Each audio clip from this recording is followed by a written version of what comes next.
प्यारे साथियों नमस्कार। स्वागत है आप सभी का आपके अपना प्यारा सा YouTube channel Vidya Vihar science coaching में। कैसे आप सभी लोग, आशा करता हूं कि सभी लोग ठीक होंगे। सो प्लीज हंसते रहिए, मुस्कुराते रहिए और खूब मन लगाकर पढ़ाई करते रहिए। आज की क्लास फाइनली हम लेके आ चुके हैं बाबू सभी बच्चों के लिए, 12th वाले बच्चों के लिए हिंदी की क्लास, जिसमें आज हम लोग चैप्टर 1 से 13 तक जितने भी VVI प्रश्न है उन प्रश्न को करने वाले हैं। तो आप सभी बच्चे वीडियो के अंत तक बने रहेंगे। ये वैसे प्रश्न आप सभी बच्चे को हम करा रहे हैं जो कि आपके बोर्ड एग्जाम में आया हुआ है, छप गया है। ठीक है, वही प्रश्न आप सभी को हम कराने वाले हैं आज की क्लास में। तो आप सभी बच्चे वीडियो के अंत तक बने रहिएगा। यदि आप सभी बच्चे इस चैनल पर नए आए हैं तो एक बार चैनल को सब्सक्राइब जरूर कर दीजिएगा। ठीक है, कमेंट में जरूर बताइएगा कि वीडियो आप सभी को कैसा लगा। चलिए क्लास को स्टार्ट करते हैं। देखिए फर्स्ट क्वेश्चन यहाँ पर है बाबू, बातचीत शीर्षक निबंध के निबंधकार का नाम है। बातचीत शीर्षक निबंध के निबंधकार का नाम है। ऑप्शन बालकृष्ण भट्ट, चंद्रधर शर्मा गुलेरी, रामधारी सिंह दिनकर, इनमें से नहीं कोई नहीं। बातचीत शीर्षक निबंध के जो निबंधकार है उसका नाम है बालकृष्ण भट्ट। क्या है? Balkrishna Bhatt. Option number A is correct हो जाएगा। ठीक है, क्वेश्चन नंबर 2 की ओर चलते, फटाफट से कराएंगे बाबू क्योंकि बहुत ही लंबी वीडियो हो जाएगा आप सभी बच्चों के लिए जो हम बना रहे हैं। बालकृष्ण भट्ट का निवास स्थान कहाँ था? बालकृष्ण भट्ट का निवास स्थान कहाँ था?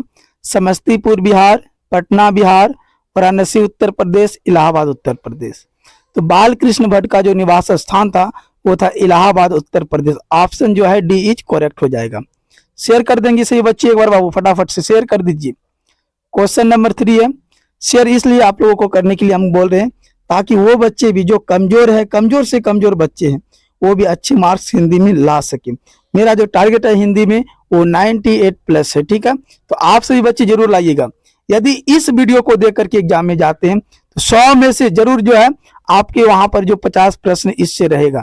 100% हम गारंटी के साथ देते हैं आप सभी बच्चे को। ठीक है, तो आप सभी वीडियो के अंत तक बने रहेंगे और बहुत ही अच्छे तरीके से वीडियो को देखेंगे। बिल्कुल स्किप नहीं करना है सभी बच्चे को। ठीक है,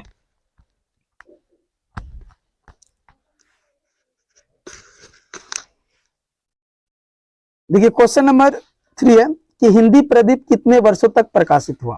ये हिंदी प्रदीप जो है वो बालकृष्ण भट्ट के द्वारा लिखा गया है। यह एक पत्रिका है। क्या है? पत्रिका। और यह लगभग जो है 33 वर्ष तक, कितने वर्ष तक लिखा गया, प्रकाशित हुआ था? तो 33 वर्ष तक। ठीक है, क्वेश्चन नंबर 4 है, बालकृष्ण भट्ट किस युग के साहित्यकार थे? बालकृष्ण भट्ट किस युग के साहित्यकार थे?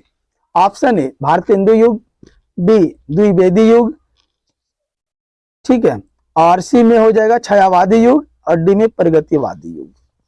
तो बालकृष्ण भट्ट जो थे वो भारतेंदु युग के कवि थे, यानी ऑप्शन जो है ए इज करेक्ट हो जाएगा। ठीक है, क्वेश्चन नंबर 5 है, बालकृष्ण भट्ट की रचना बातचीत क्या है? बालकृष्ण भट्ट की जो रचना है वो बातचीत, वो क्या है? ऑप्शन एकांकी, कहानी, ललित निबंध, यात्रा संवरण। बालकृष्ण भट्ट की जो रचना है बातचीत बाबू वो है ललित निबंध। क्या है? ललित निबंध। ऑप्शन जो है सी इज करेक्ट हो जाएगा। ठीक है, क्वेश्चन नंबर 6 है, रॉबिन्सन क्रूसो ने 16 वर्ष के उपरांत किसके मुख से एक बात सुनी? रॉबिन्सन क्रूसो ने 16 वर्ष के उपरांत किसके मुख से एक बात सुनी? ऑप्शन ए फ्राइडे के, संडे के, एडिसन के, स्टील के। रॉबिन्सन क्रूसो ही एक ऐसा मनुष्य था जो 16 वर्ष तक जंगलों में रह गया। ठीक है, और वे 16 वर्ष के बाद किसी एक व्यक्ति के मुख से उन्होंने आवाज सुनी तो उसको ऐसा प्रतीत हुआ कि मानो कि उनका पुनर्जन्म हो गया मनुष्य जाति में। तो वो व्यक्ति कौन थे मान? तो वो फ्राइडे थे, एक साइंटिस्ट फ्राइडे। ऑप्शन जो है ए इज करेक्ट हो जाएगा। क्वेश्चन नंबर 7 है, क्वेश्चन नंबर 7 है कि बालकृष्ण भट्ट के पिता का क्या नाम था? बालकृष्ण भट्ट के पिता का क्या नाम था? देनी प्रसाद भट्ट, बेनी प्रसाद भट्ट, टेनी प्रसाद भट्ट, सेनी प्रसाद भट्ट। बालकृष्ण भट्ट के जो पिता थे वो थे बेनी प्रसाद भट्ट। ऑप्शन जो है बी करेक्ट हो गया। ठीक है, क्वेश्चन नंबर जो 8 है, ध्यान से देखेंगे सही बच्चे, सारे प्रश्न भी आए है बाबू। उसने कहा था कहानी में किस शहर का चित्रण है? उसने कहा था कहानी में किस शहर का चित्रण है? अमृतसर, लुधियाना, जयपुर, लखनऊ। उसने कहा था जो कहानी है वो 1915 में प्रकाशित की गई थी, और यह जो कहानी की जो घटना है वो अमृतसर पंजाब की है। कहाँ की? अमृतसर पंजाब की। ऑप्शन जो है ए इज करेक्ट हो जाएगा। ठीक है, क्वेश्चन नंबर 9 है बाबू, लाहना सिंह किस पद पर था? लाहना सिंह किस पद पर था? सूबेदार के, लेफ्टिनेंट के, जमादार के, मेजर के। तो लाहना सिंह जो थे वो जमादार के पद पर थे। किस पद पर? जमादार के पद पर। ठीक है, याद रखेंगे। ऑप्शन जो है सी इज करेक्ट हो जाएगा। क्वेश्चन नंबर 10 है, सिख राइफल्स के जमादार लाहना सिंह का नंबर क्या था? सिख के जो राइफल्स थे, सिख धर्म की ये लोग थे लाहना सिंह, तो उसका नंबर क्या था? जमादार के ये पद पर थे, आप लोगों को मालूम है। उसने कहा था, यदि आप लोग कहानी पढ़े होंगे, तो उनको 5 भागों में बांटा गया। कितने भागों में? 5 भागों में, जिसमें से कि 3 भागों में जो है युद्ध की चर्चा है। 3 भागों में किसकी चर्चा? युद्ध की। और 2 भागों में प्रेम की कहानी की चर्चा है। और यह चैप्टर बड़े ही मजेदार है। ठीक है, यदि आप सभी लोग अभी तक नहीं पढ़े हैं तो डिस्क्रिप्शन के नीचे वीडियो का लिंक है, वहां से जाकर जरूर देख ले। सिख राइफल्स के जमादार लाहना सिंह का जो नंबर था वो 77 था, यानी 77। कितना था? 77, याद रखेंगे सही बच्चे। क्वेश्चन नंबर 11 है, सुखमय जीवन किसकी रचना है? सुखमय जीवन किसकी रचना है? चंद्रधर शर्मा गुलेरी, देवकी नंदन खत्री, गोपाल राम गहमरी, बालकृष्ण भट्ट। सुखमय जीवन किसकी रचना है? तो याद रखेंगे चंद्रधर शर्मा गुलेरी जी का। ऑप्शन जो है ए इज करेक्ट हो जाएगा। ठीक है, क्वेश्चन नंबर 12 है, पलटन का विदूषक कौन था? पलटन का विदूषक कौन था? हजारा सिंह, मुख्तार सिंह, वजीरा सिंह, कुलदीप सिंह। पलटन का जो विदूषक था वो वजीरा सिंह था। ऑप्शन जो है सी इज करेक्ट हो जाएगा। ठीक है, याद रखेंगे सही बच्चे बाबू। पलटन का विदूषक कौन था? एक बार कमेंट में जरूर बता दीजिए। सही बच्चे एक बार कमेंट में बता देंगे पलटन का विदूषक कौन था? तो वजीरा सिंह। ठीक है, क्वेश्चन नंबर 13 है, 13 नंबर, बचपन में लाहना सिंह लड़की से बार बार कौन सा प्रश्न करता था? बचपन में लाहना सिंह लड़की से बार बार कौन सा प्रश्न करता था? ऑप्शन है, तेरा नाम क्या है, तू कहाँ रहती है, तेरी कुरमाई हो गई, तेरी शादी हो गई। तो बचपन में जो लाहना सिंह थे वो लड़की से बार बार प्रश्न करता था कि तेरी कुरमाई हो गई। कुरमाई का अर्थ होता है सगाई। क्या होता है? सगाई। ऑप्शन जो है सी करेक्ट हो जाएगा। ठीक है,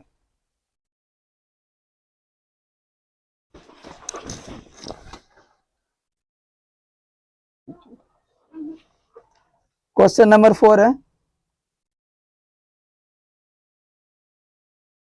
सूबेदार हजारा सिंह के लड़के का नाम क्या था?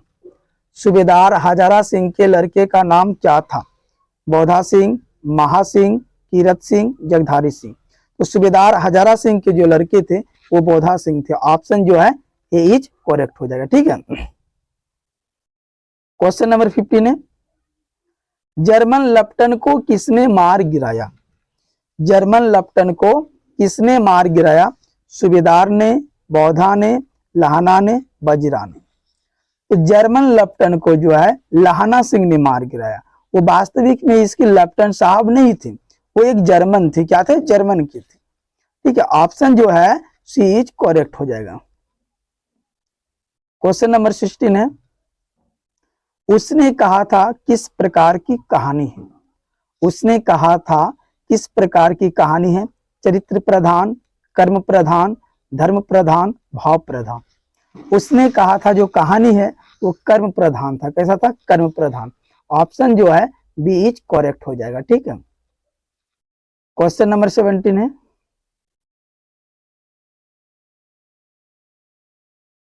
उसने कहा था कहानी कब प्रकाशित की गई? उसने कहा था कहानी कब प्रकाशित की गई? 1915, 1912, 1928, 1925। 1915 में किया गया था। 1915 में, याद रखेंगे इसे बच्चे। उसने कहा था कहानी कब प्रकाशित हुई? कमेंट में जरूर बता दीजिएगा आप सभी लोग। ठीक है, क्वेश्चन नंबर 70 का आंसर आप सभी लोग बता देंगे। उसने कहा था कहानी कब प्रकाशित की गई। क्वेश्चन नंबर 18 है, 18 नंबर क्वेश्चन थोड़ा सा छोटा कर लेंगे। ठीक है, ताकि आप लोगों को साफ साफ दिखे। अमृतसर में लाहना सिंह के कौन थे? अमृतसर में लाहना सिंह के कौन थे? भाई, मित्र, मामा, चाचा। तो अमृतसर में लहाना सिंह की जो थे वो मामा रहते थे। कौन थे? मामा। ऑप्शन जो है सी इज करेक्ट हो जाएगा। क्वेश्चन नंबर 19 है, संपूर्ण क्रांति क्या है? संपूर्ण क्रांति क्या है? निबंध, भाषण, कहानी, इनमें से कोई नहीं। तो संपूर्ण क्रांति जो है बाबू यह एक भाषण है। क्या है? भाषण है। ऑप्शन नंबर जो है बी इज करेक्ट। और यह जो भाषण है 1974 में दिया गया था। कब? 1974 में पटना के गांधी मैदान में। किसके द्वारा? जेपी के द्वारा, जयप्रकाश नारायण जी के द्वारा दिया गया था। संपूर्ण क्रांति क्या है? यह एक भाषण है। यह भाषण कब दिया गया था? 1974 ईस्वी में। कहा में? पटना के गांधी मैदान में। किसके द्वारा? जयप्रकाश नारायण के द्वारा। आई होप कि आप सभी को ये प्रश्न का आंसर अच्छी तरह से याद हो गया होगा। क्वेश्चन नंबर 20 की ओर चलते हैं।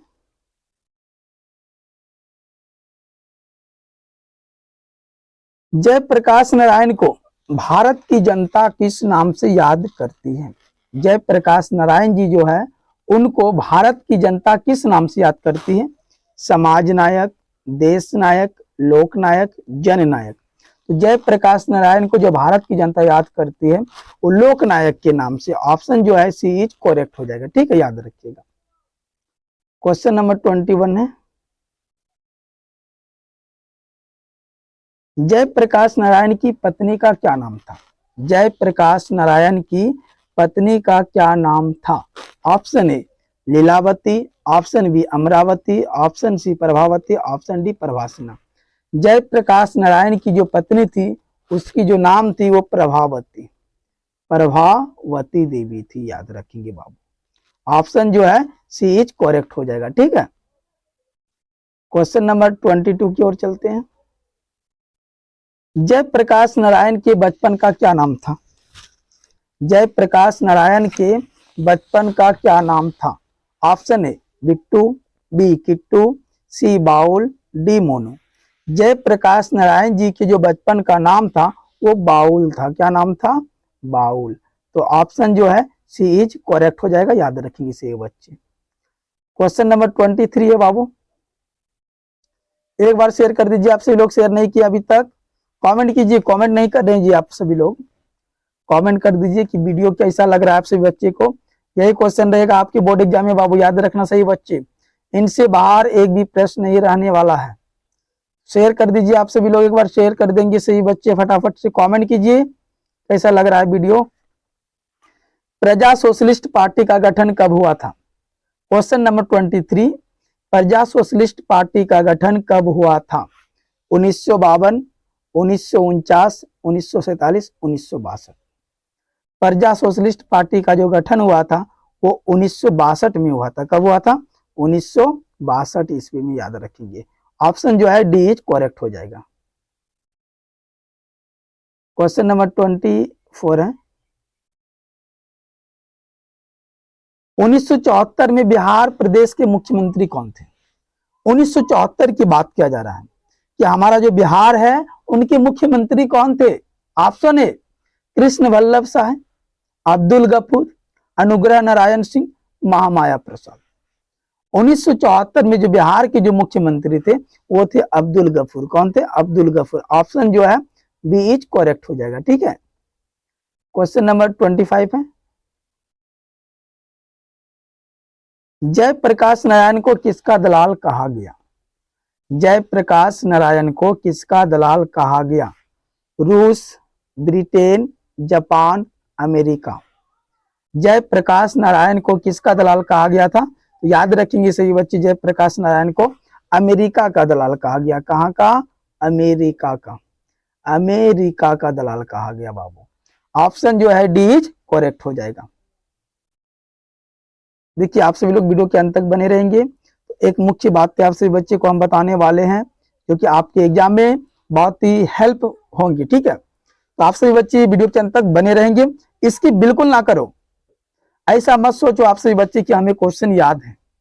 याद है तो रिवीजन कर लो। आप सभी लोग एक बार रिवीजन अच्छे तरह से कर लो ताकि एग्जाम में एक भी प्रश्न को गलती ना करे, ना ही आपके अंदर डाउट होना चाहिए। ठीक है, किस अस्पताल में दिनकर का निधन हुआ था? किस अस्पताल में दिनकर का निधन हुआ था? अपोलो अस्पताल hospital, Shri Ram nursing home, PMCH Patna, building nursing home. तो जिस अस्पताल में दिनकर जी का निधन हुआ था ना, उस अस्पताल का नाम था बिल्डिंग नर्सिंग होम।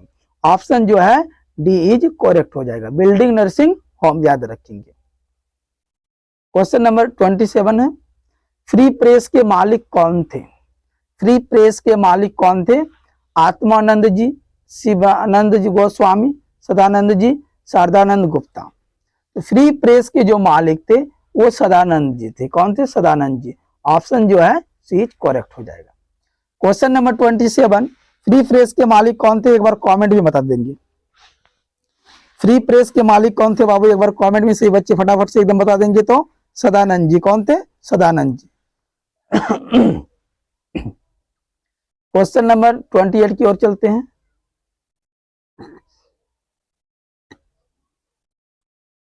संपूर्ण क्रांति की शुरुआत कब हुई? संपूर्ण क्रांति की शुरुआत कब हुई? एक बार से बच्चे कौन बता देंगे, क्योंकि अगले प्रश्न में हम बताने वाले हैं। संपूर्ण क्रांति की शुरुआत कब हुई थी? फटाफट से बताएंगे। 1974, 75, 76, 77। संपूर्ण क्रांति की शुरुआत 1974 में हुआ था। कब हुआ था? 1974 में। और यह कहां में हुआ था? पटना के गांधी मैदान में। छात्र आंदोलन भी, समझ रहे हो ना? तो ऑप्शन जो है ए इज करेक्ट हो जाएगा 28 का। 29 नंबर क्वेश्चन है, माटी की मूर्ति किसकी रचना है? माटी की मूर्ति किसकी रचना है? रामधारी सिंह दिनकर, राम वृक्ष बेनीपुरी, गजानंद माधव मुक्तिबोध, RC प्रसाद सिंह। माटी की मूर्ति ये जो रचना है वो रचना जो है राम वृक्ष बेनीपुरी जी के द्वारा लिखा गया है। ऑप्शन जो इसका है बाबू बी इज करेक्ट हो जाएगा। माटी की मूर्ति किन की रचना है? तो याद रखेंगे राम वृक्ष बेनीपुरी जी का। ठीक है, बहुत ही मस्त क्वेश्चन है बाबू, याद रखेंगे सही बच्चे। क्वेश्चन नंबर 30 है, उर्वशी किसकी रचना है? उर्वशी किसकी रचना है? रामधारी सिंह दिनकर, मनोहर लाल महतो वियोगी, सुमित्रा नंदन पंत, जयशंकर प्रसाद।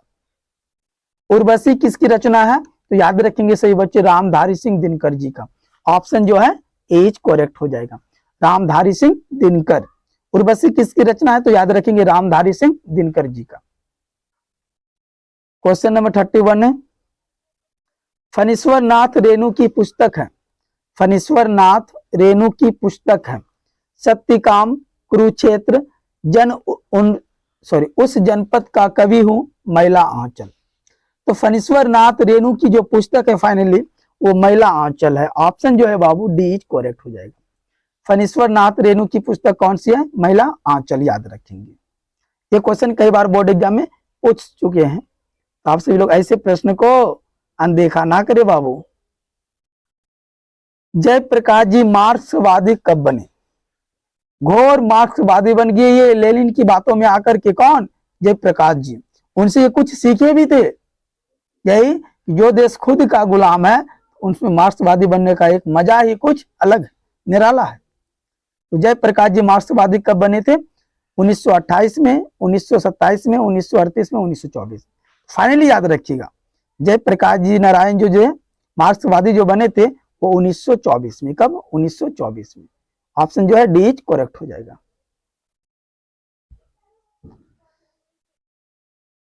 क्वेश्चन नंबर देखिए 33 है,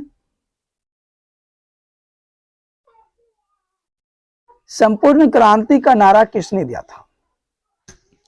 संपूर्ण क्रांति का नारा किसने दिया था? Option A Dinkar, B Jayaprakash Narayan, C Morarji Desai, D Ishwar Iyer. संपूर्ण क्रांति का नारा किसने दिया था? एक बार कमेंट कर देंगे। संपूर्ण क्रांति का जो नारा दिया था वो जयप्रकाश नारायण जी ने। ऑप्शन जो है बी इज करेक्ट हो जाएगा। ठीक है, क्वेश्चन नंबर 34 है बाबू, अर्धनारीश्वर का किस विधा से संबंध है?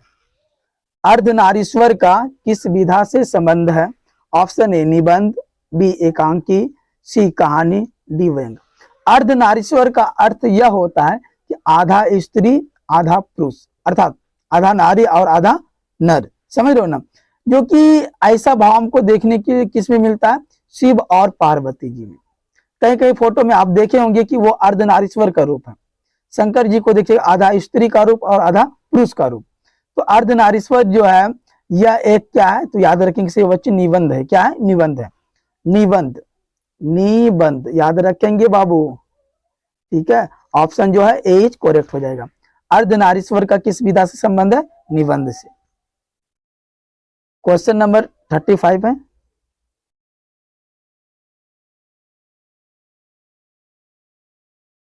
दिनकर जी का जन्म बिहार के किस जिले में हुआ था?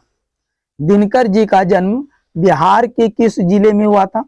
समस्तीपुर, बेगूसराय, पटना, भोजपुर।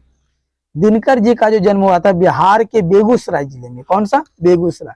तो एकदम पूरा याद रखे, सिमरिया बेगूसराय बिहार, सिमरिया बेगूसराय बिहार में इसका जन्म हुआ था।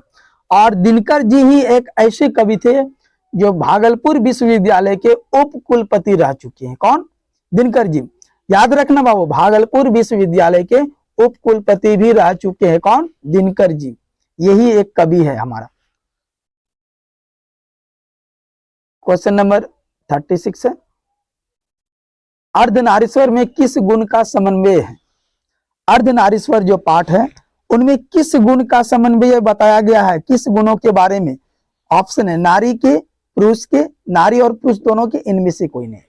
तो अर्धनारीश्वर जो पाठ है बाबू, तो आप लोग को ये पता है कि ये दिनकर जी के द्वारा लिखा गया। किनके द्वारा? दिनकर कीजिए।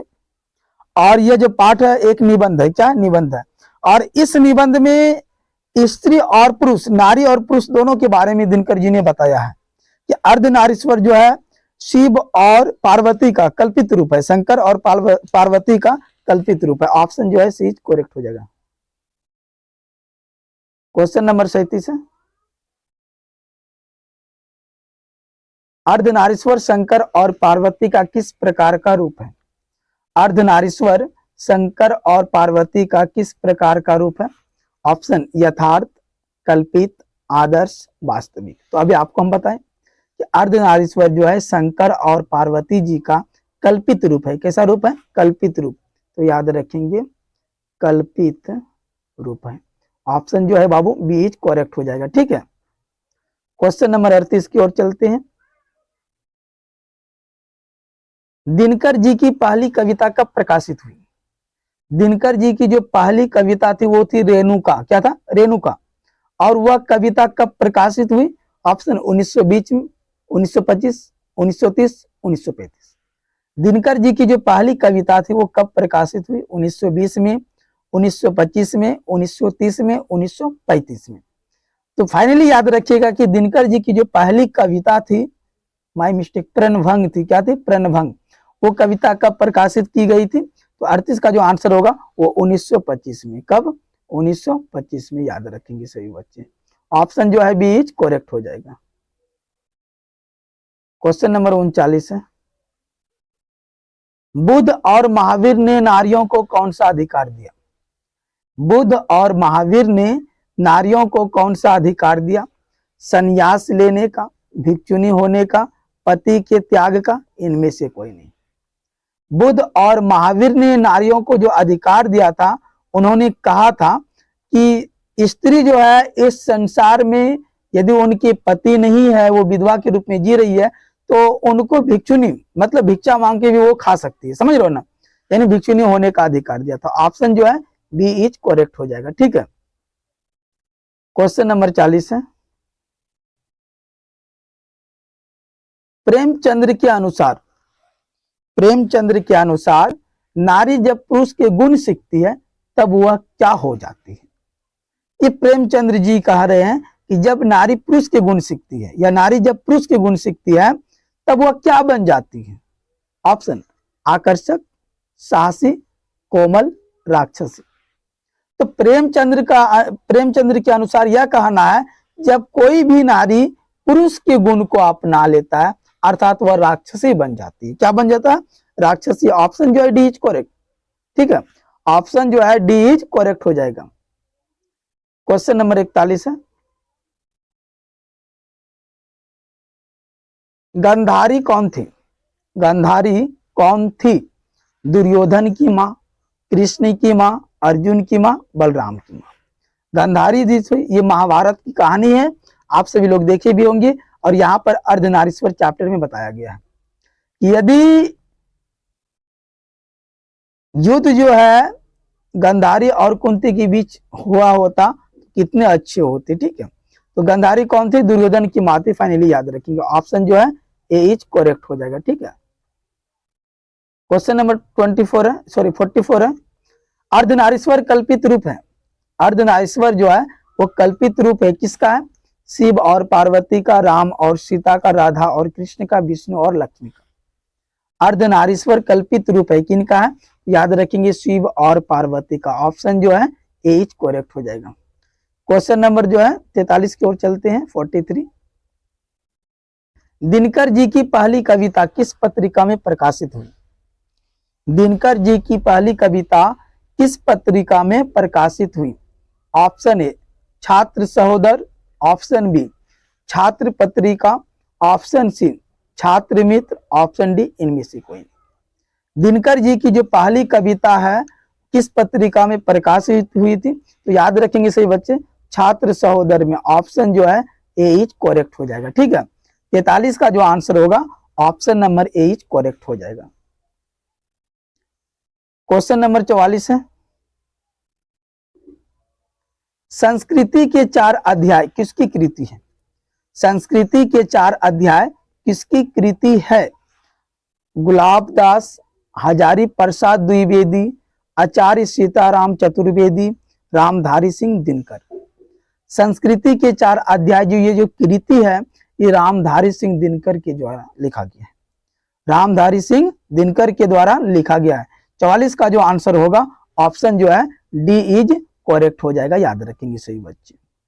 कमेंट में एक बार बता देंगे बाबू कैसा लग रहा है वीडियो। बहुत मेहनत आप सभी बच्चों के लिए कर रहे हैं, तो आप सभी का एक हक बनता है कमेंट करना। एक लाइक तो जरूर बनता है, लाइक जरूर कीजिए आप सभी लोग। वीडियो पसंद आ रहा है तो एक लाइक जरूर कीजिए और दबा के कीजिए लाइक। क्वेश्चन नंबर 45 है। प्रेमचंद्र थे, प्रेमचंद्र थे क्या थे? गीतकार, कथाकार, फिल्मकार, संगीतकार। क्वेश्चन नंबर 45 ध्यान से याद रखना है। प्रेमचंद्र थे, प्रेमचंद्र जो थे बाबू वो थे गीतकार। क्या थे?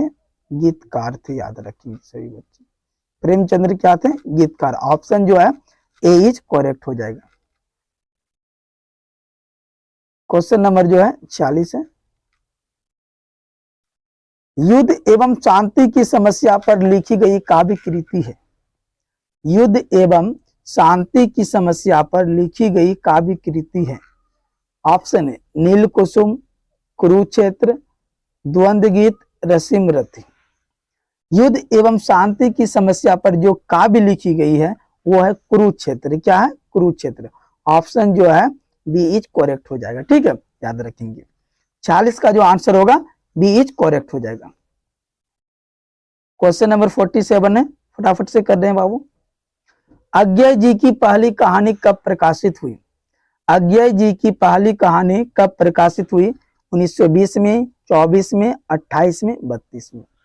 अज्ञय जी के द्वारा जो लिखा गया जो कहानी था सबसे पहले जो प्रकाशित हुआ वो 1924 में। कितना में? 1924 में। याद रखेंगे सभी बच्चे। ऑप्शन जो है बी इज करेक्ट हो जाएगा। ठीक है, आगे देखिए जो प्रश्न है क्वेश्चन नंबर जो 48 है। महेश्वर की पत्नी का नाम क्या है? महेश्वर की पत्नी का नाम क्या है? मालती, ललिता, प्रभावती, कलावती। महेश्वर की जो पत्नी थी वो मालती थी। कौन थी? मालती। और देखो इन दोनों की, महेश्वर और मालती की जो बच्चे थे उनके नाम था टीटी। उनके जो पुत्र थे उसका नाम क्या था? टीटी। याद रखना। ठीक है, क्वेश्चन नंबर 48 का जो फाइनली आंसर होगा वो ऑप्शन जो है ए इज करेक्ट हो जाएगा। याद रखेंगे सही बच्चे। ठीक है बाबू। क्वेश्चन नंबर 49 की ओर चलते हैं। लेखक कितने वर्षों बाद मालती से मिलने आया था? लेखक कौन? अज्ञेय जी। कौन? अज्ञेय जी। अज्ञेय जी। ठीक है, लेखक कितने वर्ष बाद मालती से मिलने आया था? तो याद रखेंगे फाइनली ये 4 वर्ष के बाद। कितने वर्ष के बाद? 4 वर्ष के बाद। क्वेश्चन नंबर 50 है। कोई बच्चे छोड़ के नहीं जाएंगे बाबू, अभी क्लास को एकदम अंत तक बने रहिए। मालती के पति किस बीमारी का ऑपरेशन करके आए थे? मालती के पति किस बीमारी का ऑपरेशन करके आए थे? पथरी, कैंसर, गैंग्रीन, इनमें से कोई नहीं। तो मालती के पति जो है वो गैंग्रीन बीमारी का, ऑप्शन जो है सी इज करेक्ट हो जाएगा। गैंग्रीन ऐसा एक बीमारी होता है जो कांटा चुभ जाने से हो जाता है, या कोई कांटा चुभ जाने की वजह से वो घाव धीरे धीरे फैलने लगता है, तो उनके वजह से उन पैर को काटा जाता है, ठीक है। तो वैसी बीमारी को गैंग्रीन बीमारी कहा जाता है, ठीक है, तो याद रखिए। क्वेश्चन नंबर 51 है,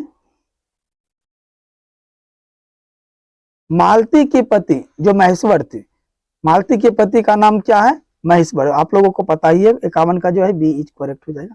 मालती के पति का नाम क्या है? महेश्वर, याद रखेंगे। क्वेश्चन नंबर 52 है, महेश्वर कौन सा फल लेकर आया था? मालती की जो पति है महेश्वर, वो कौन सा फल लेकर के आया था? ऑप्शन ए आम, बी केला, सी सेब, डी संतरा। महेश्वर जो थे वो आम लेकर के आए थे। क्या लेकर के आए थे? कौन सा फल? आम, याद रखिए। ऑप्शन जो है ए करेक्ट हो जाएगा, ठीक है। क्वेश्चन नंबर 53 है, प्रताप के संस्थापक संपादक कौन थे? प्रताप के संस्थापक संपादक कौन थे? ऑप्शन ए गणेश शंकर विद्यार्थी, माखन लाल चतुर्वेदी, बाल कृष्ण भट्ट, भारतेंदु हरिश्चंद्र। प्रताप नामक जो पत्रिका है उनके जो संस्थापक संपादक थे वो गणेश शंकर विद्यार्थी थे। कौन थे? गणेश शंकर विद्यार्थी। ऑप्शन जो है ए इज करेक्ट हो जाएगा, ठीक है, याद रखेंगे। 54 नंबर क्वेश्चन है, भगत सिंह के चाचा का क्या नाम था? भगत सिंह के चाचा का क्या नाम था? Option A Supreet Singh, Ajit Singh, Gurpreet Singh, Ranjit Singh. तो भगत सिंह के चाचा का जो नाम था वो था अजीत सिंह, फाइनली याद रखेंगे। ऑप्शन जो है बी इज करेक्ट हो जाएगा। भगत सिंह के चाचा का नाम क्या था? तो एक बार कमेंट में बता दीजिएगा सही बच्चे, ठीक है। क्वेश्चन नंबर 54 का आंसर। 55 नंबर क्वेश्चन है, मतवाला पत्रिका कहां से निकलती थी? मतवाला पत्रिका कहां से निकलती थी? कानपुर, पटना, वाराणसी, कोलकाता। मतवाला पत्रिका कहां से निकलती थी? तो याद रखेंगे सही बच्चे बाबू, कोलकाता से। कहां से? कोलकाता, कोलकाता से। ऑप्शन जो है डी इज करेक्ट हो जाएगा। 56 नंबर क्वेश्चन है, भगत सिंह ने किसको पत्र लिखा था? भगत सिंह ने किसको पत्र लिखा था? बापू को, नेहरू को, सुखदेव को, राजगुरु को। भगत सिंह ने किसको पत्र लिखा था? तो फाइनली याद रखेंगे 56 का जो आंसर होगा वो सुखदेव सिंह को। ऑप्शन जो है सी इज करेक्ट हो जाएगा। भगत सिंह ने किसको पत्र लिखा था? सुखदेव को, ठीक है। क्वेश्चन नंबर 57 है, कुलबीर सिंह और कुलतार सिंह भगत सिंह के कौन थे? कुलबीर सिंह और कुलतार सिंह भगत सिंह के कौन थे? चाचा, मामा, भाई, भतीजा। ठीक है, एक बार बता देंगे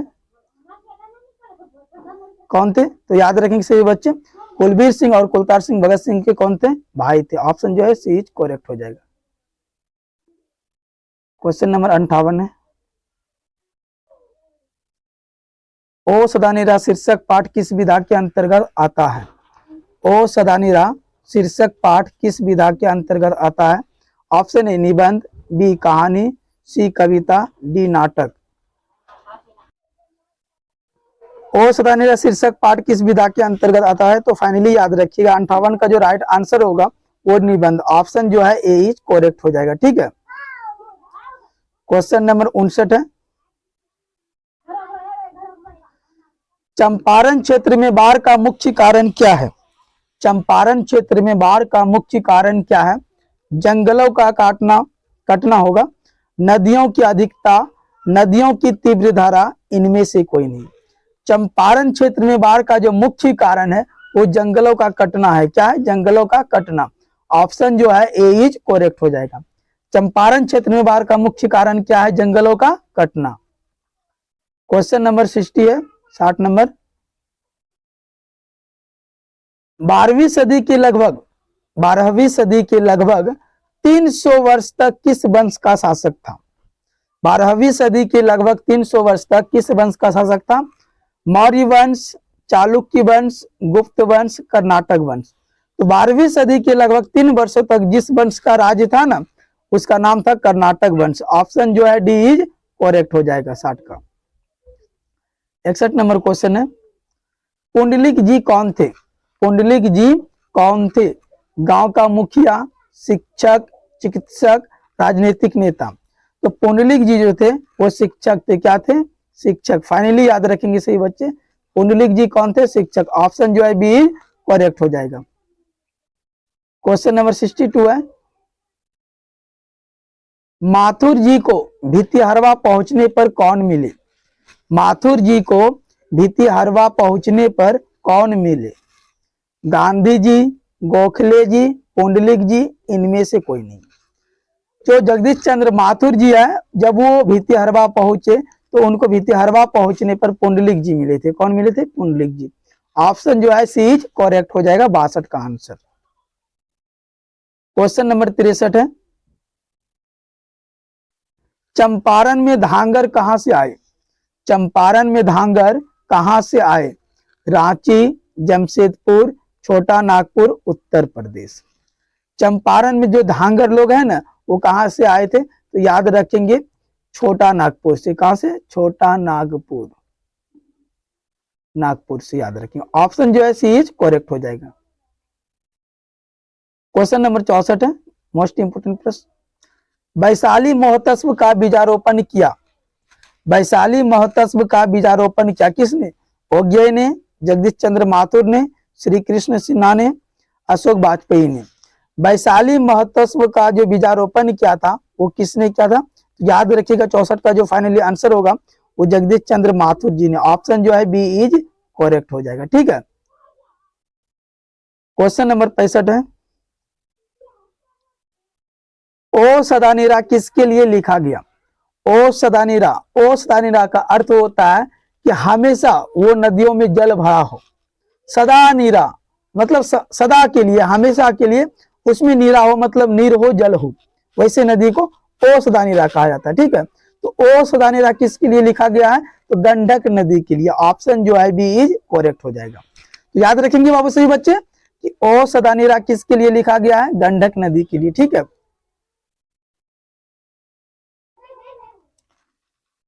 ओ मेरे सपने क्या है? ओ मेरे सपने क्या है? उपन्यास, कहानी, खंड काव्य, नाटक। ओ मेरे सपने क्या है? तो फाइनली इसका जो राइट आंसर होगा, याद रखेंगे से बच्चे, यह एक नाटक है। क्या है? नाटक है। ओ मेरे सपने क्या है? नाटक है, याद रखेंगे। ठीक है। क्वेश्चन नंबर 64 है, 7 है, रंगून कहाँ है? रंगून कहाँ है? नेपाल में, बर्मा में, जापान में, चीन में। तो रंगून जो है बाबू वो कहां पढ़ते हैं? तो बर्मा में, याद रखना, वर्मा में। कहां में? वर्मा में। रंगून कहाँ स्थित है? तो वर्मा में, याद रखेंगे सही बच्चे। Option B is correct. Question number 68 है, विष्णु किस एकांकी की पात्रा है? क्वेश्चन नंबर 68 है, विष्णु किस एकांकी की पात्रा? ऑप्शन है पैर तले जमीन, बी लहरों के राजहंस, सी आधे अधूरे, डी सिपाही की मां। विष्णु किस एकांकी की पात्रा है? तो सही बच्चे याद रखेंगे, विष्णु जो है ये सिपाही की माँ जो चैप्टर है इनसे है। ठीक है। सिपाही की माँ। ठीक है। और ये किसके द्वारा चैप्टर लिखा गया है? मोहन राकेश के द्वारा। किनके द्वारा? मोहन राकेश के द्वारा, याद रखेंगे, मोहन राकेश। तो विष्णु किस एकांकी की पात्रा है? सिपाही की माँ की। ठीक है। ऑप्शन डी करेक्ट हो जाएगा। क्वेश्चन नंबर 69 है, मानक की माँ का नाम क्या है? मानक की माँ का नाम क्या है? Option A Kunti, B Munni, C Vishnu, D इनमें से कोई नहीं। मानक की जो माँ है उनका जो नाम है वो विष्णु थी। क्या थी? विष्णु। क्वेश्चन नंबर जो है 69 का जो राइट आंसर होगा वो सी हो जाएगा। ठीक है। 69 का राइट आंसर क्या होगा? सी होगा। मानक की माँ का नाम क्या है? विष्णु, याद रखेंगे सही बच्चे। क्वेश्चन नंबर 70 है, मुन्नी डाक गाड़ी के पीछे क्यों जाती है? मुन्नी डाक गाड़ी के पीछे क्यों जाती है? ऑप्शन ए राशन के लिए, बी पेंशन के लिए, सी चिट्ठी के लिए, डी किसी अन्य कार्य के लिए। जो मुन्नी थी, मुन्नी की जो उम्र थी वो 14 वर्ष थी। कितनी थी? 14 वर्ष थी। और ये डाक गाड़ी के पीछे इसलिए जाती है क्योंकि इसका जो भाई मानक था वो ब्रह्मा में युद्ध करने के आया था। ठीक है, या वे एक सैनिक थे और युद्ध करने के लिए गए थे, तो उनके चिट्ठी का ये इंतजार करते थे। तो मुन्नी डाक गाड़ी के पीछे क्यों जाती है? चिट्ठी के लिए। ऑप्शन जो है सी इज करेक्ट हो जाएगा, याद रखेंगे। क्वेश्चन नंबर 71 है, मानक बिस्नी से दूध की जगह क्या मांगता है? मानक बिस्नी से दूध की जगह क्या मांगता है? ऑप्शन ए पानी, बी चाय, सी खाना, डी इनमें से कुछ नहीं। मानक बिस्नी से दूध की जगह क्या मांगता है? तो फाइनली याद रखिएगा, मानक कहता है कि माँ हमको दूध नहीं पानी चाहिए। क्या चाहिए? पानी। यानी ऑप्शन जो है ए इज करेक्ट हो जाएगा। क्या चाहिए उसको? पानी। ठीक है, ऑप्शन ए इज करेक्ट हो जाएगा। क्वेश्चन नंबर 72 है, किसकी माँ पागल हो गई है? ये भी सिपाही की माँ चैप्टर से लिया गया। किसकी माँ पागल हो गई है? मानक की, सिपाही की, चौधरी की, दीनू की। तो याद रखिएगा वो सिपाही की माँ पागल हो गई है। किसकी माँ? सिपाही की माँ पागल हो गई है। ऑप्शन जो है बी इज करेक्ट हो जाएगा। ठीक है, किसकी माँ पागल हो गई है? सिपाही की माँ पागल हो गई है। क्वेश्चन नंबर 73 है, मुन्नी की उम्र कितनी हो गई है? मुन्नी की उम्र कितनी हो गई है? 10 वर्ष, 12 वर्ष, 14 वर्ष, 16 वर्ष। मुन्नी की उम्र कितनी हो गई है? तो फाइनली याद रखिएगा 14 वर्ष। कितना वर्ष? 14 वर्ष। ठीक है, ऑप्शन सी इज करेक्ट हो जाएगा, 73 का आंसर। क्वेश्चन नंबर 74 है, मुन्नी किस दिन मानक की चिट्ठी के आने की भविष्यवाणी करती है? मुन्नी किस दिन मानक की चिट्ठी के आने की भविष्यवाणी करती है? ऑप्शन ए बुधवार को, बी बृहस्पतिवार को, सी सोमवार को, डी मंगलवार को।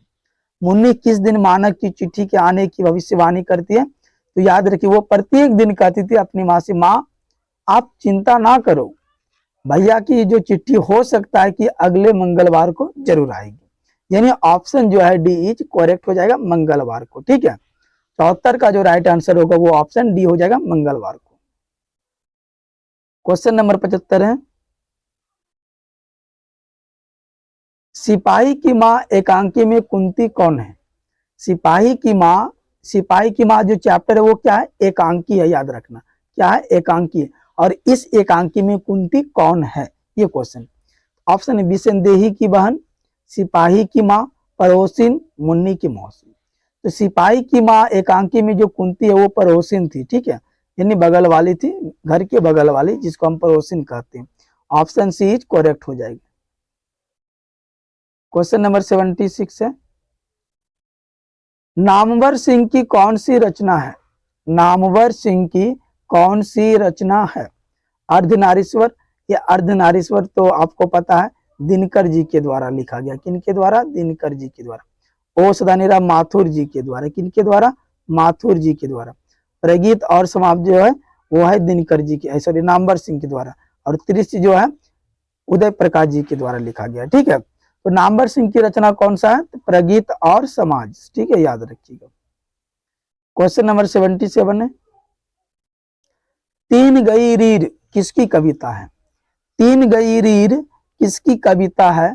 ऑप्शन है मुक्तिबोध, त्रिलोचन, नागार्जुन, निराला। तीन गई रीर किनकी कविता है? तो फाइनली याद रखेंगे ये जो कविता वो नागार्जुन जी की है। ठीक है, ऑप्शन जो है सी इज करेक्ट हो जाएगा। 77 का जो आंसर होगा बाबू ऑप्शन सी इज करेक्ट हो जाएगा। तीन गई रीर किसकी कविता है? एक बार कमेंट में आप सभी लोग जरूर बता देंगे। ठीक है, क्वेश्चन नंबर 78 है, नामवर सिंह का जन्म कब हुआ था?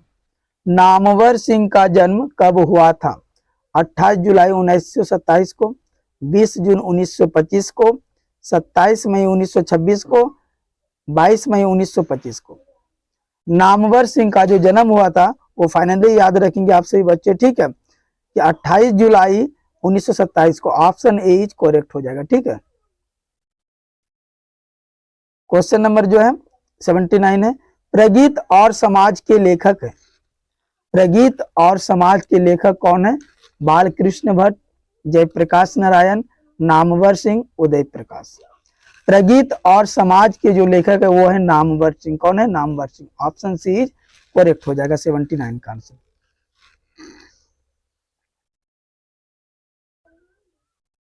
क्वेश्चन नंबर 80 है, कमायनी के कवि है। कमायनी के कवि कौन है? पंत, प्रसाद, महादेवी वर्मा, निराला। कमायनी ये ऐसा एक काव्य खंड है, इनमें बहुत सारी चीजों के बारे में बताया गया है। तो कमायनी किनके द्वारा लिखा गया है? जयशंकर प्रसाद के द्वारा। ऑप्शन जो है बी करेक्ट हो जाएगा। ठीक है, क्वेश्चन नंबर 81 है, जूठन के रचनाकार कौन है? जूठन के रचनाकार, रचनाकार का मतलब हो गया आपका लेखक। क्या हो गया बाबू? लेखक। जूठन के लेखक कौन है?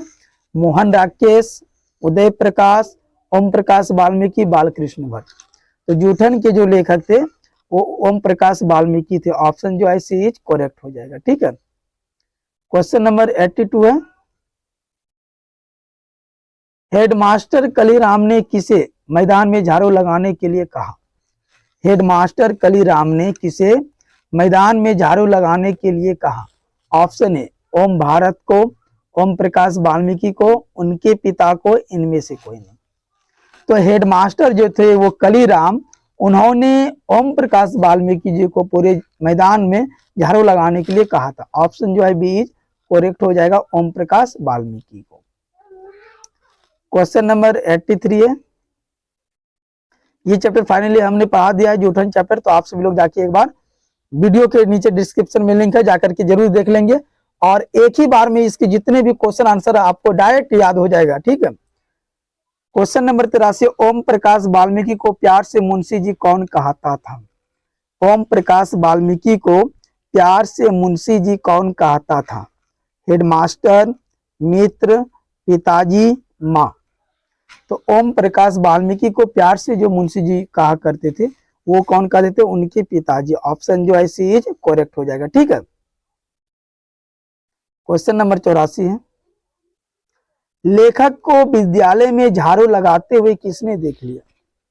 लेखक कौन? ओम प्रकाश वाल्मीकि। ठीक है, कहता है लेखक को विद्यालय में झाड़ू लगाते हुए किसने देख लिया? ऑप्शन ए भाई ने, बी पिताजी ने, सी माँ ने, डी भाभी ने।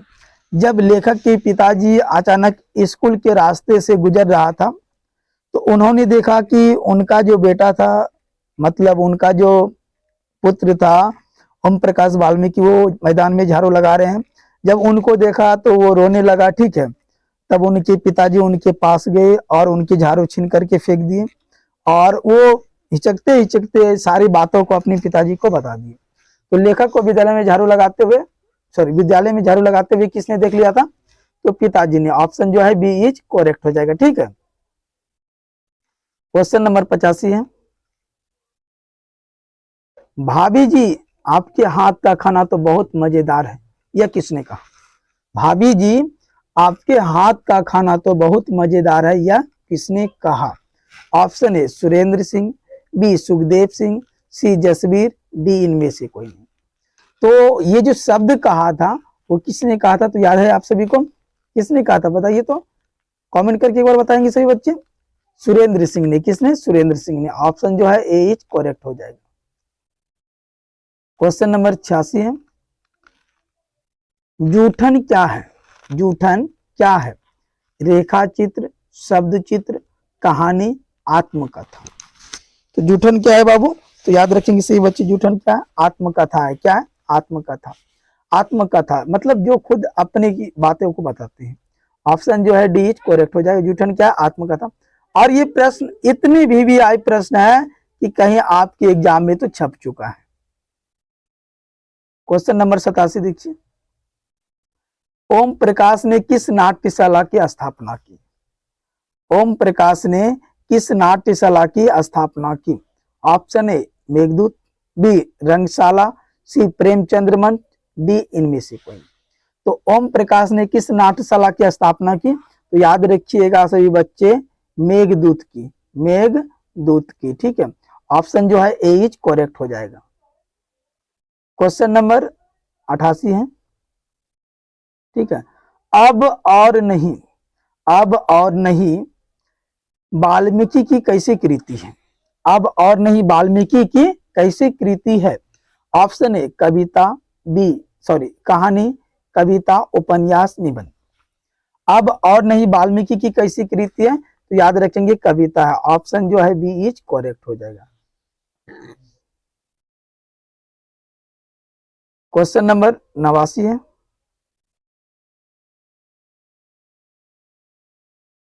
हंसते हुए मेरा अकेलापन के लेखक कौन है? हंसते हुए मेरा अकेलापन के लेखक कौन है? बताएंगे सभी लोग एक बार कमेंट करके बाबू। उदय प्रकाश, मलियज, मोहन राकेश, जगदीश चंद्र माथुर। हंसते हुए मेरा अकेलापन के जो लेखक है वो मलियज जी है। कौन है? मलियज जी। ऑप्शन जो है बी इज करेक्ट हो जाएगा। क्वेश्चन नंबर 90 है, 90। मलियज का जन्म कहाँ हुआ था? मलियज का जन्म कहाँ हुआ था? एक बार कमेंट कर देंगे सही बच्चे। मलियज का जन्म कहाँ हुआ था? फटाफट से बताएंगे सही बच्चे। Option A Chhattisgarh, Aligarh, Azamgarh, Ramgarh. मलियज का जन्म कहाँ हुआ था? तो फाइनली याद रखेंगे सभी बच्चे, मलियज का जो जन्म हुआ था वो हो गया था आजमगढ़ में। कहाँ में? आजमगढ़ में। ऑप्शन जो है सी इज करेक्ट हो जाएगा। ठीक है, क्वेश्चन नंबर 91 है। मलियज छात्र जीवन में किस रोग से ग्रसित थे? मलियज छात्र जीवन में किस रोग से ग्रसित थे? मधुमेह, कैंसर, क्षय रोग, हैजा। एक बार बताएंगे सही बच्चे, मलियज छात्र जीवन में किस रोग से ग्रसित थे? तो मलियज जो छात्र जीवन में जो रोग उसको पकड़ लिया था वो रोग था क्षय रोग। कैसा रोग था? क्षय रोग। याद रखेंगे सही बच्चे। ऑप्शन जो है सी इज करेक्ट हो जाएगा। ठीक है, क्वेश्चन नंबर 92 है और ध्यान से समझेंगे प्रत्येक क्वेश्चन को। अब आप सभी को देखिए, यदि आप सभी बच्चों को पीडीएफ लेना हो तो इस नंबर पे 97985196, ठीक है, 96 और 39, इस नंबर पे आप सभी लोग कॉल कर सकते हैं और व्हाट्सअप कर सकते हैं।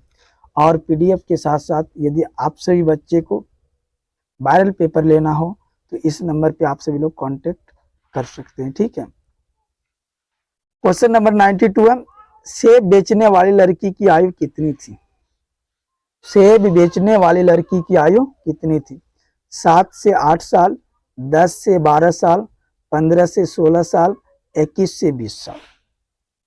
तो सेब बेचने वाली लड़की की जो आयु थी वो कितनी थी? तो आप सभी को पता होना चाहिए। कितना था, याद है? एक बार कमेंट में बताएंगे। यस, कितना था? नहीं बता रहे हैं आप सभी लोग। ऑप्शन ए इज करेक्ट, 7 से 8 साल। ऑप्शन जो है ए इज करेक्ट हो जाएगा। ठीक है, क्वेश्चन नंबर 93 है। पेड़ किस लिए काटे जा रहे हैं? पेड़ किस लिए काटे जा रहे हैं? ऑप्शन ए बेचने के लिए, ईंधन के लिए, घर बनाने के लिए, इनमें से कोई नहीं। ये चैप्टर है हंसते हुए मेरा अकेलापन से लिया गया है ये लाइन। ठीक है, कि पेड़ किस लिए काटे जा रहे हैं, जिसके लेखक है मलियज जी। कौन है? मलियज जी। पेड़ किस लिए काटे जा रहे हैं? तो याद रखेंगे फाइनली वो ईंधन के लिए, ताकि आने वाले आगे समय में जो है वो जाड़े में बच सके। ठीक है, ऑप्शन जो है बी इज करेक्ट हो जाएगा, ईंधन के लिए। पेड़ किस लिए काटे जा रहे हैं? तो ईंधन के लिए, याद रखेंगे। क्वेश्चन नंबर 94 है। मलियज जी की मां का नाम क्या था? मलियज की मां का नाम क्या था? Option A Prabhavati, B Kalavati, C Hiravati, D इनमें से कोई नहीं। 94 का आंसर आप सभी लोग एक बार कमेंट में बता देंगे हमको। मलियज की मां का नाम क्या था? मलियज की मां का नाम क्या था? तो फाइनली याद रखेंगे बाबू, प्रभावती थी। क्या थी? प्रभावती। प्रभावती। मलियज की मां का नाम क्या था? प्रभावती। ठीक है, ऑप्शन ए इज करेक्ट हो जाएगा। क्वेश्चन नंबर 95 है। मलियज ने एमए किस विश्वविद्यालय से किया? मलियज ने एमए किस विश्वविद्यालय से किया? ऑप्शन ए बनारस हिंदू विश्वविद्यालय, ये तो बिल्कुल नहीं होगा। जोधपुर विश्वविद्यालय, ये भी नहीं होगा। इलाहाबाद विश्वविद्यालय, ये हो सकता है। पटना विश्वविद्यालय, ये भी हो सकता है। अब इन दोनों में देखिए कौन सा होगा। मलियज ने एमए किस विश्वविद्यालय से किया था? तो फाइनली इसका जो आंसर होगा वो ऑप्शन सी करेक्ट हो जाएगा, इलाहाबाद विश्वविद्यालय, ये नहीं होगा। ठीक है, मलियज ने एमए किस विश्वविद्यालय से किया था? एक बार कमेंट आप सभी बच्चे कर देंगे जरूर। ठीक है,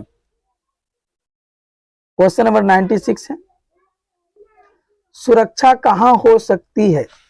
सुरक्षा कहां हो सकती है? घर के भीतर, अंधेरे में, पलायन में, चुनौती को झेलने में। सुरक्षा कहां हो सकती है? तो फाइनली याद रखना, सुरक्षा कहां हो सकती है? चुनौती को झेलने में। ना कि कोई आपको गाली गलौज करके चला गया और आप चुप रह गए, या आपके देश पर कोई आपत्ति आ गया और आप शांत से बैठे, नहीं, उनकी चुनौती को झेलने में है। सुरक्षा कहां हो सकती है? चुनौती को झेलने में। ऑप्शन जो है डी इज करेक्ट हो जाएगा, याद रखिएगा। क्वेश्चन नंबर 97 है, मलियज का मूल नाम क्या था? मलियज का मूल नाम था क्या था? रमेश श्रीवास्तव, भरत जी श्रीवास्तव, सुधाकर श्रीवास्तव, रामेश्वर श्रीवास्तव। तो फाइनली याद रखेंगे 97 का जो आंसर है, मलियज का जो मूल नाम था वो भरत जी श्रीवास्तव था। क्या था? भरत जी श्रीवास्तव। मलियज का मूल नाम क्या था? भरत जी श्रीवास्तव। ऑप्शन जो है बी इज करेक्ट हो जाएगा। ठीक है, क्वेश्चन नंबर 98 है। वीडियो के अंत तक बने रहने के लिए आप सभी को बहुत बहुत धन्यवाद बाबू। क्वेश्चन नंबर 98 है, उदय प्रकाश ने किस पत्रिका के संपादन विभाग में काम किया? उदय प्रकाश ने किस पत्रिका के संपादन विभाग में काम किया? Option A Dinman, B India Today, C Pradeep, D Dharmayug. Uday Prakash ने किस पत्रिका के संपादन विभाग में काम किया? तो फाइनली याद रखेंगे किस संपादन विभाग में काम किया। 98 का जो आंसर होगा वो हो जाएगा ऑप्शन जो है दिनमान में। ठीक है, ऑप्शन जो है ए इज करेक्ट हो जाएगा, दिनमान। उदय प्रकाश ने किस पत्रिका के संपादन विभाग में काम किया था? दिनमान में, याद रखेंगे। क्वेश्चन नंबर 99 है, पंडित राम अवतार क्या थे? पंडित राम अवतार क्या थे? ऑप्शन ए ज्योतिषी, बी वैद्य, सी राजनेता, डी ज्योतिषी और वैद्य दोनों। पंडित राम अवतार जो थे एक ज्योतिषी भी थे और वैद्य भी थे, समझ लो ना। ऑप्शन जो है डी इज करेक्ट हो जाएगा 99 का। क्वेश्चन नंबर 100 है, 100 नंबर क्वेश्चन, त्रिछ क्या होता है? त्रिछ क्या होता है? ऑप्शन ए जंगली सांप, बी दरियाई घोड़ा, सी भेड़िया, डी विष खापर जिसको जहरीला लिजार्ड बोलते हैं। तो त्रिछ जो होता है वो एक विष खापर जहरीला लिजार्ड होता है। आई होप कि आप सभी को सारे प्रश्न बहुत ही अच्छे लगे होंगे। यदि आप सभी को ये वीडियो पसंद आया तो दिल से एक बार लाइक कर दीजिएगा और कमेंट करके बोल दीजिएगा कि अगले क्लास में आप सभी के लिए कौन सा बुक का क्लास लेके आए हैं। ठीक है, तब तक के लिए धन्यवाद, मिलते हैं नेक्स्ट क्लास में।